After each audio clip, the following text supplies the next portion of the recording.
안녕하십니까, 송공화다입니다. 오늘은 중국 배터리 보조금 폐지 결정에 대해서 올렸던 지난번 포스팅을 수정 보완해서 다시 올립니다.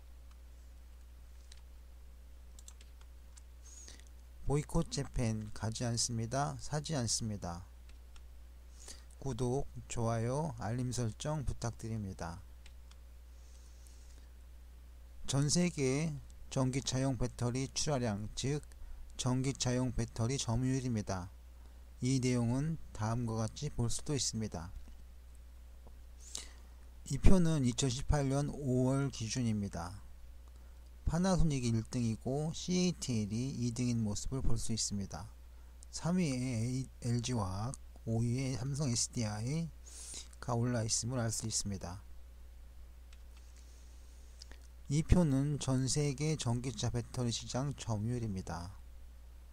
앞 차트와 다릅니다. 시간차 때문입니다. 앞 차트가 2018년이고 이건 2019년인데요. 2등이었던 CATL이 1등으로 올라섰고 파나솔릭은 2등을 했습니다. 그리고 등수에 없던 SK이노베이션이 9위로 올라섰습니다. 여기서도 전기차 배터리 세계 순위가 다릅니다. 이유는 이것도 시차 때문입니다. 이건 2017년도 표입니다. 앞 차트들이 2018년과 2019년 자료인데 이 차트는 2017년 자료입니다. 2017년에서는 한국 기업들이 비교적 높은 자리에 있었지만 2019년에는 LG화학을 제외하고는 자리가 하향 조정되었습니다. 파나소닉도 1위를 CATL에 빼앗겼습니다. 즉 중국 기업이 크게 약진한 것인데 2017년이면 중국이 자국 배터리 기업에 보조금을 주기 시작한 때입니다. 최근 자료입니다. 2019년 1월부터 4월까지의 누적 기준을 분석한 자료입니다. CATL 중국 기업과 파나솔릭 일본 기업이 최상위 랭커입니다. CATL은 보조금 때문이며 파나소닉은 테슬라 때문입니다. 테슬라의 전기자동차는 파나소닉이 전담해서 전기 배터리를 납품하고 있습니다. 그리고 테슬라의 경우 세계 최대 전기차 회사이기도 합니다. 따라서 파나소닉의 실적은 매우 위험합니다. 테슬라의 정책이 언제 바뀌면 시장을 잃게 될지 모르기 때문이며 최근 LG화학이 그 공급권을 가져갔다는 뉴스가 있었습니다.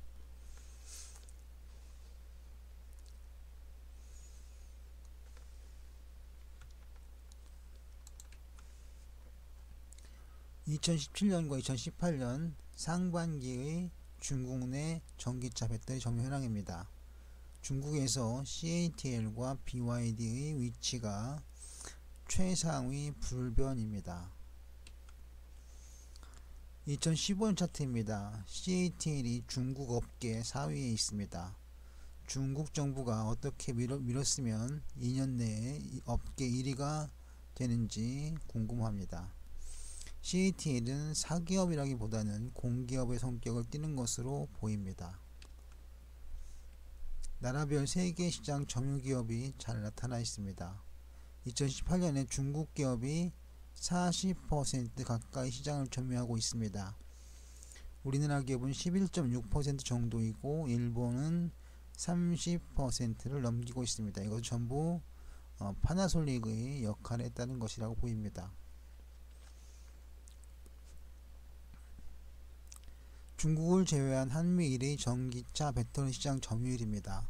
일본이 70%를 가져갔고 한국이 30%, 미국은 1%의 점유율도 못 되고 있습니다.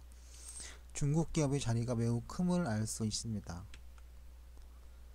결론입니다. 1년 사이에 세계 점유율 3등과 4등이던 중국 기업이 1등과 3등으로 올라섰습니다. 즉 2017년에 3사였던 CATL과 BYD가 2018년 1월 5일, 1월부터 5월 사이, 즉 상반기 1분기 근처에서는 1등과 3등을 했습니다. 이것은 중국의 보조금 철폐 이유가 됩니다. 자신감이 있다는 것이죠. 하지만 믿는 구석은 또 다른 데 있을 수 있습니다.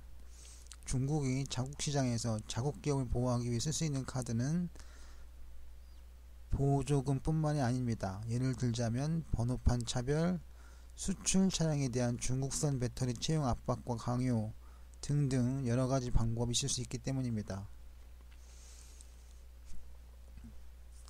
따라서 자동차용 배터리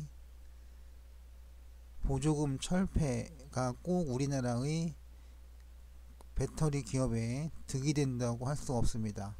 거듭 말씀드리지만 얼마든지 다른 형태의 보조금이 지급될 수 있기 때문입니다. 그리고 이 배터리 문제는 미국에까지 번지게 됩니다. 여기서 포커스는 트럼프 미 대통령입니다. 반도체에서 그랬듯이 배터리에서 중국 제재를 할 가능성이 있기 때문입니다. 여기서 우리는 미국과 전면적인 협력이 필요하다고 말씀드릴 수 있겠습니다. 우리나라 기업의 실력과 품질이 분명히 드러나는 사건이 있었습니다. 테슬라는 자신들의 요구를 충족시키는 LG화학을 선택한 것이다. 일본의 파나소닉은 독점 공급사 지위를 잃게 되었다.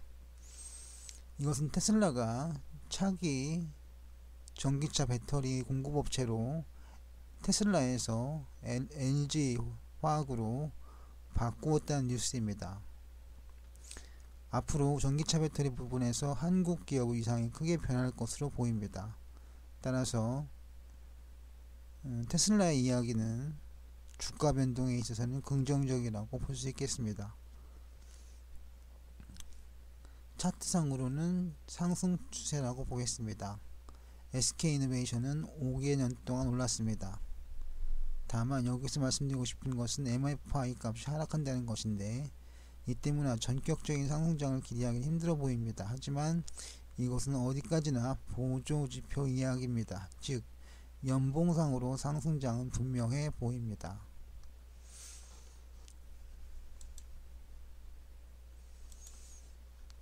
여기서 보시면 LG화학의 연봉은 상승세를 이어가고 있습니다. 그리고 삼성 SDI도 상승을 계속하고 있습니다. 다만 SK이노베이션은 여기에서 이렇게 상승하고 있는 것으로 보겠습니다. 물론 길게 보면 횡보하지만 좀 짧게 보면 이렇게 상승세가 이어진다고 하겠습니다. 그래서 삼성 SDI, LG화학, 삼성 SDI, SK이노베이션의 주가는 현재 상승세를 타고 있다고 말씀드릴 수 있겠습니다.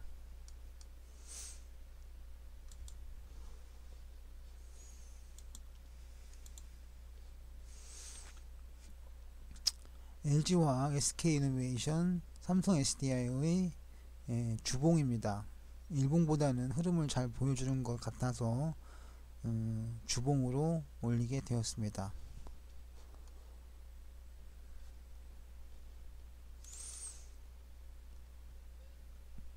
LG화학과 SK이노베이션의 경우 하락세가 분명합니다.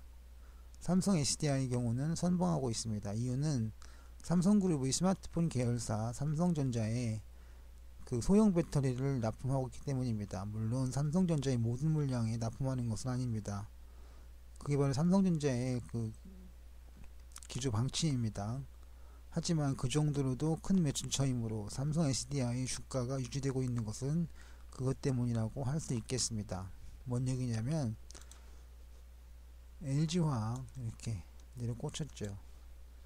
그리고 SK이노베이션도 내려 꽂혔습니다. 그런데 삼성 SDI는 심지어 이렇게 오르기까지 합니다.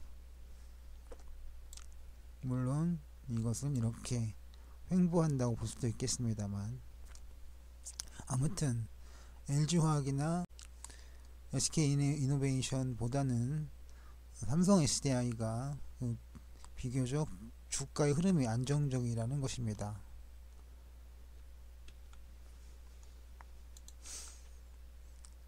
자, 마지막입니다.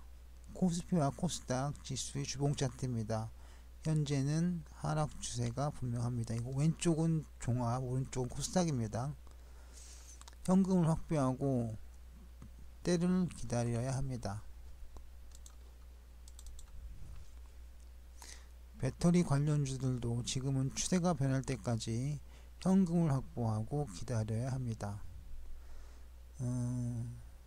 지금도 하락을 하고 있는데 충분히 하락했다고 볼 수도 있습니다. 우리 증시에서 지금이 저점이라는 확증이 있다면 물론 들어가야 되겠지만 바닥이 어딘지는 잘 모르겠습니다. 최소한 종합에서는 2000선, 그리고 코스닥에서는 550선을 깨지는 않을 것으로 보지만, 그래도 모르니까 현금을 준비하고 때를 기다리는 것이 가장 현명하지 않을까 하는 생각을 합니다. 현재는 현금 그리고 시간이 주요한 변수가 되었다고 말씀드리겠습니다. 지금까지 성공화되었습니다.